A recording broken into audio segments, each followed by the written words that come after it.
Let me introduce myself. My name is Jolie DeCleva, and I'm a health educator as well as a health coach. And I've been working in the health field for the last 25 years, both at Poudre Valley Hospital for about 15 years, and then with a successful doTERRA essential oil business for 6 years. And now I'm launching Living Well Intentionally. So thank you that you're here, and I'm excited to have you learn alongside me what I've been studying about why diets don't work. So let's start, and let me just put up my intro screen here so you can see my slideshow.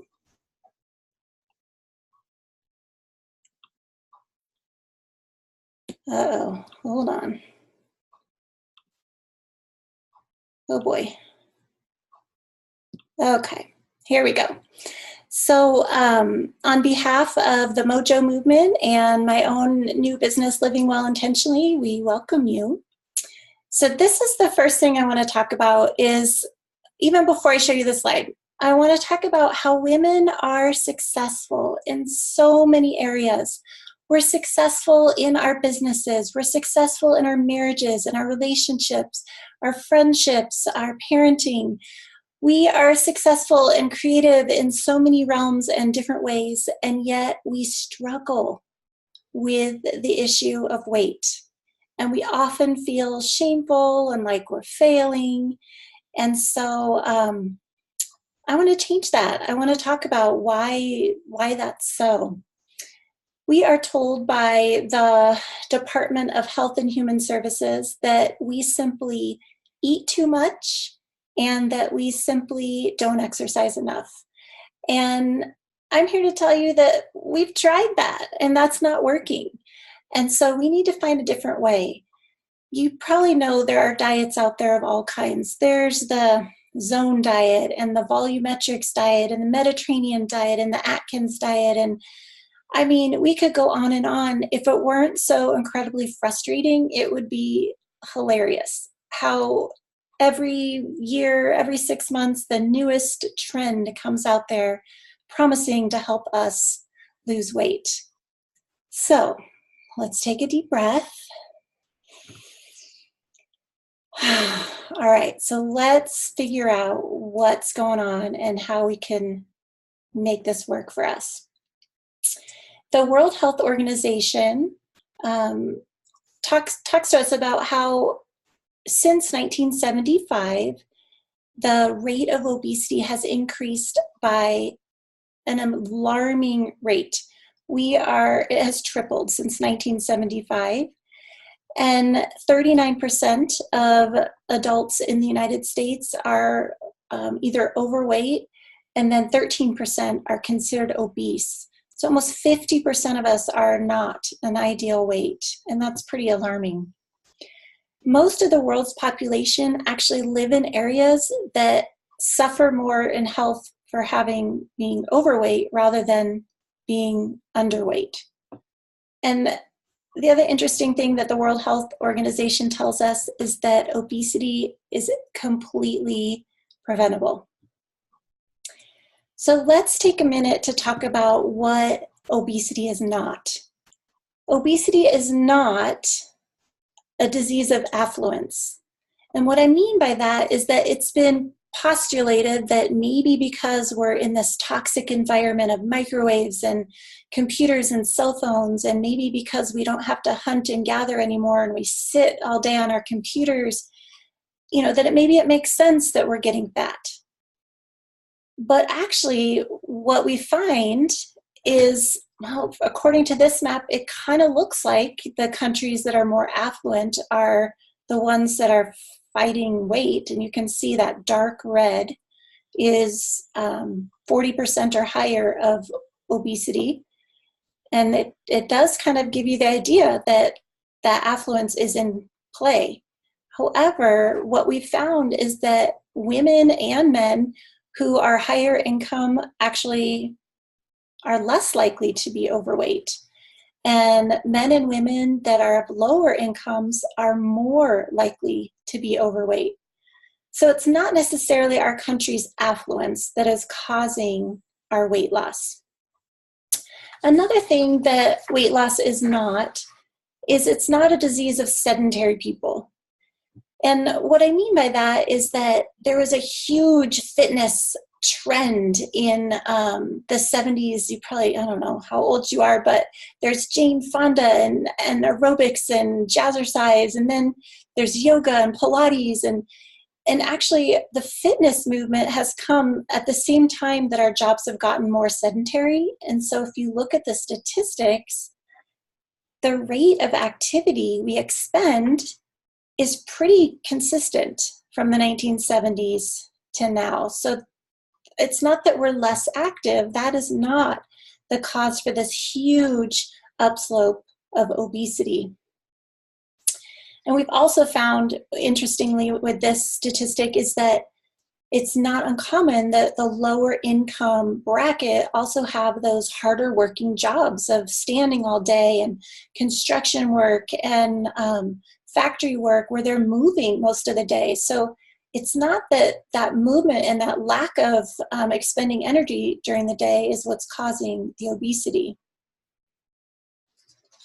And then the other thing is that the other thing that dieting is not, or that obesity is not, is that we're just eating too many calories. And a really interesting study about the Pima Indians tell us about this phenomena that was all new to me.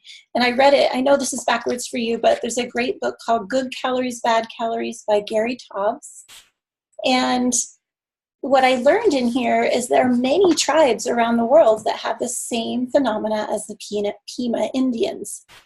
In the 1850s, there was a tracker that went through and wrote about how healthy the Pima Indians were. They were the perfect picture of health.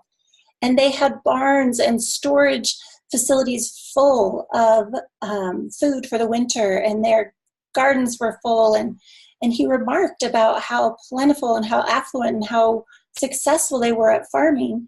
And they were very thin and very healthy. And then the situation for the Pima Indians changed very rapidly, and they were moved off their land.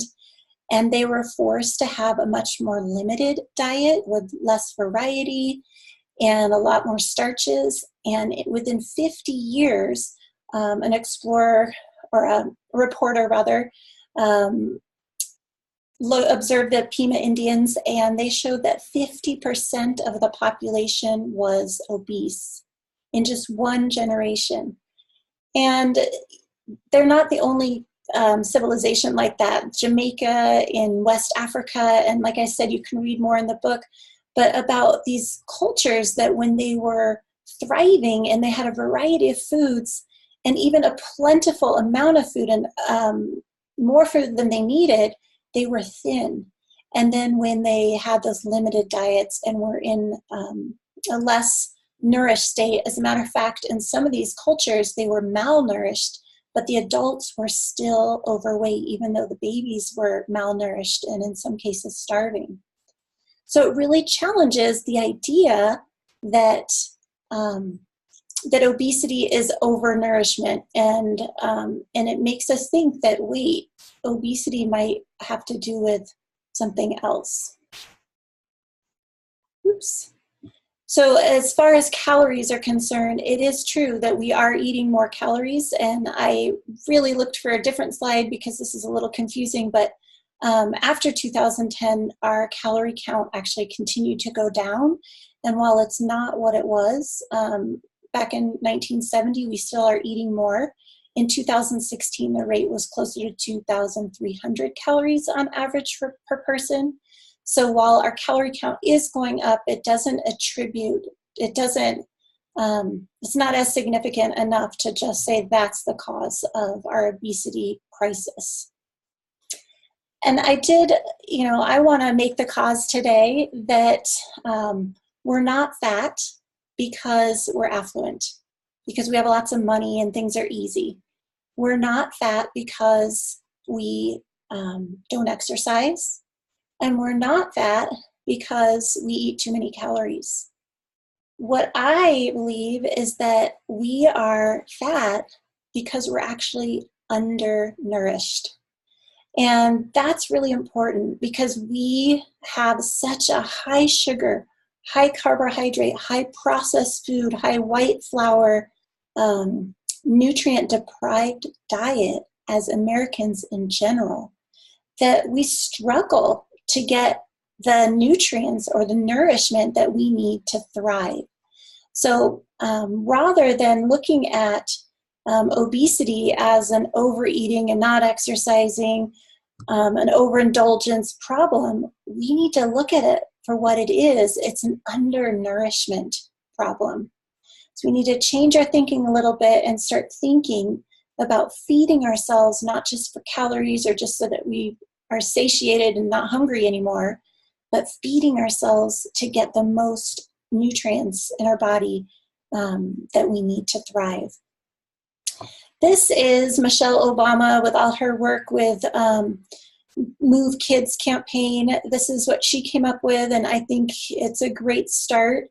I don't do a ton of dairy, but this is an area that you could, something that you could look at as an example that a quarter to a third of your plate could be a healthy protein, while the other 2/3 of your plate could be those colorful carbohydrates, and hopefully instead of the white grains, having those grains be real complex carbohydrates. I personally love wild rice would be an example of that.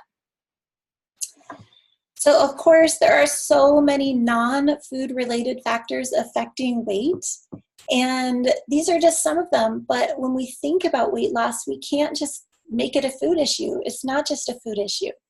It might be that your sleep is really off, and we know studies have shown that if you do not get your 7 to 9 hours of sleep, that you're not going to lose weight.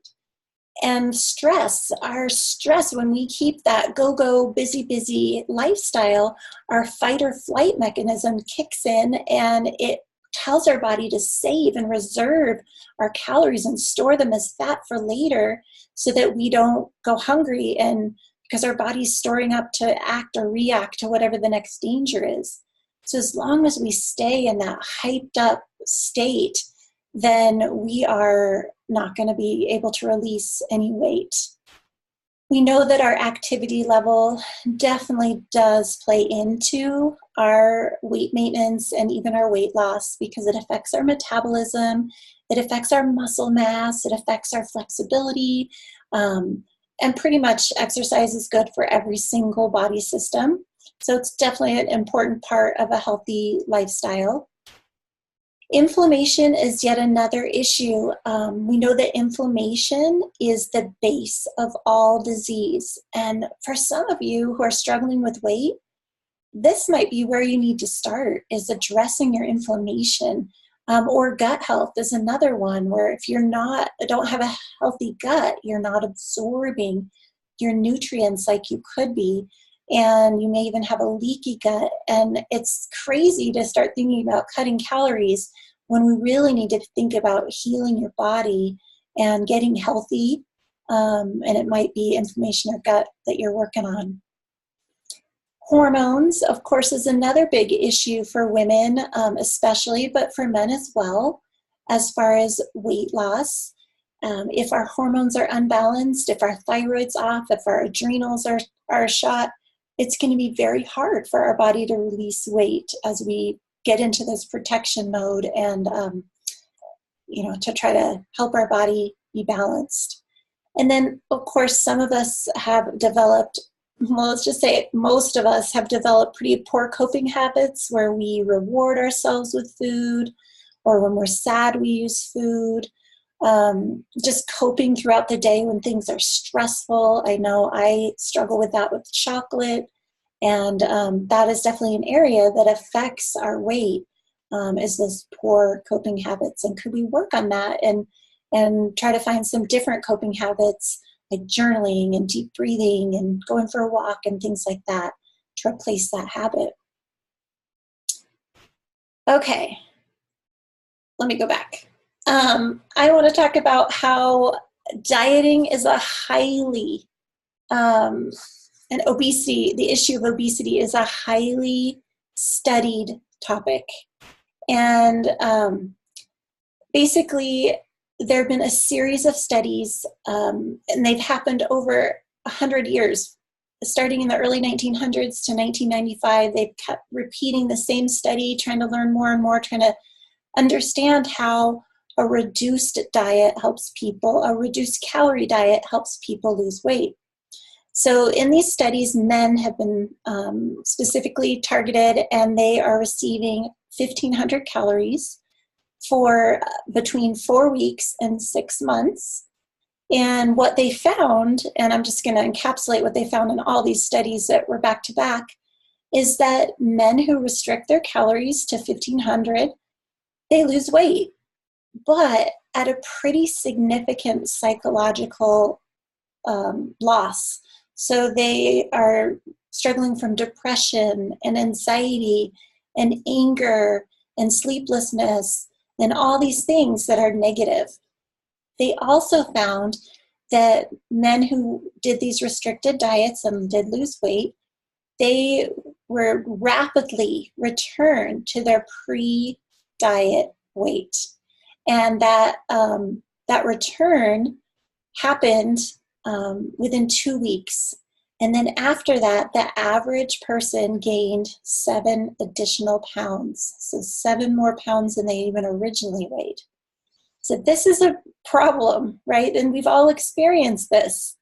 And then in 1995, Jules Hirsch from Rockefeller University published his study, just kind of the last of these series, and he just concluded that the human body seems surprisingly intent on maintaining its weight. Okay? This is not something that changes overnight. And so this is what the dieting industry knows. Okay, the one thing is if you diet, you will lose weight, but you'll gain it again, plus some more, then become more desperate than ever to buy the latest and greatest dieting book or idea. It's a brilliant, self-perpetuating industry. Don't fall for it, right? Dieting is not the way to go, okay? So what then? What then can we do? How do we move forward with this whole idea of wanting to be healthy and wanting to have a healthy weight? The first step is really a mindset shift. And we want to acknowledge, first of all, that we are all bio-individual, meaning that depending on our age and our current weight and our family history and our nationality and our blood type, everything, where people originally came from, there's so many factors that are going to affect what the ideal eating plan for you is going to look like. So we need to stop comparing. We're individual. And so what worked for your neighbor or friend or even your sister isn't necessarily going to work for you. Secondly, being healthy is the goal, not a certain weight on the scale. So if we can find our healthy weight, our happy weight, our weight that we feel good and healthy, awesome. That's what we're looking for. We want to be strong. We want to have energy. We want to sleep well. We want to have a great sex drive. We want to be all over vibrant and living, not sick and tired and exhausted and, grumpy. So being healthy is the goal. And then the quality of our food is key. So it's not just, we used to have those $100 calorie packs of cookies, and then you'd look at a banana and say, oh, that's 105 calories. Which one's better? Clearly the banana is better. We need to stop counting calories. We need to focus on the quality of the food and eat what our body needs, not being worried about, how many calories we're getting into the day. That's silly. And then we need to keep in mind that we deserve to feel amazing. Okay, none of this negative self-talk. Stop telling yourself you're fat or ugly or telling yourself you have no self-control or any of that negative self-talk. That we got to get over that, right? This is not going to help us have a healthy life and also get a hold of our weight and have great weight maintenance and good health. Okay, so there are some I talked about how you're bio-individual, which is true, but there are some universal recommendations. Okay, and here they are. We all can eat less processed foods. Do you agree? Yes. We all can move more. We can park further away. We can take the stairs. We can get up in the middle of our day and just stretch and move around. We can all eat more fruits and vegetables. We can choose to eat at home more. We can avoid the yellow oils, so vegetable oil, corn oil, safflower oil, those are no good. And we can enjoy our food when we take the time to make a beautiful meal that's colorful and we slow down and we're thankful for it. That's what we want. We don't want to be eating in the car, shoving in, and then feeling terrible about the choices we make and not feeling good afterwards. No, we want to make it something that we feel good about eating and that satisfies not only our taste buds, but also our body's desire and need for vitamins and minerals and nourishment. And then lastly, adjust your life to decrease stress. Easier said than done, but it's worth looking at your job, looking at your relationships, looking at your life as a whole and asking yourself, are there things I need to change to get healthy? And then getting excellent sleep is really important as well. And then practicing self-care. So this is my takeaway from our talk today, is that when we are focused on self-care, when we love ourselves, then we take the time to make that beautiful meal. When we love ourselves, we make a morning routine that really helps us get out of bed and feel good about ourselves. We time block our time so that all our priorities get fit, so we're not stressed out trying to, filling our day with the TV and the useless stuff. We get all our good stuff done. When we love ourselves, we exercise. When we love ourselves, we get a massage and we treat ourselves to a manicure. We let ourselves rest and enjoy a good book or whatever turns you on, right? We live a totally different way when we're practicing self-care. Personally, petting my dogs, being with my animals, or for me, I love to read the Bible, just addressing that spirituality need in yourself. That's self-care, that's self-love. And there's so many ways we can do that, and it's going to be different for everyone. But my challenge for you is to self-care the weight off. Okay, so think about your weight loss differently and think about, how can I nourish my body today? What can I do today to help myself? One trick I do is positive affirmations on cards that I flip, and I look at them throughout the day to keep my energy positive and keep me feeling good, so that I don't get into this emotional dump that sort of leads to me snacking on the chocolate or feeling really stressed out. So you probably got the idea here that the whole goal of this talk is that dieting simply does not work. Okay, it doesn't work, and instead we need slow, gradual changes that are going to be lifestyle changes. If you're thinking about temporary changes, to lose weight, to get in that certain dress, it's futile. As a matter of fact, you're more likely to gain weight back.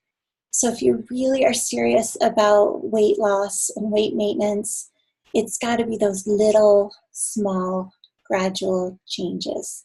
And my challenge to you is to think of it as self-care, as nourishing yourself, as loving yourself, because you are beautiful. And we women, hopefully there's some men on here too, but we need to embrace our strength and live in that place of self-care and stop beating ourselves up and working on something that doesn't work. So throw out the diet, embrace the self-care. And I appreciate you coming today. Thank you so much. On behalf of the Mojo movement and my coaching business, Living Well Intentionally. We thank you. If you want to learn more about health coaching with me, or if you have any questions or comments about this webinar, you can reach me at joliedecleva@gmail.com. And we are excited to offer these webinars once a month on the third Wednesday of every month. So I hope to see you next month, and you can look out for that information in your emails. Take care and have a great night.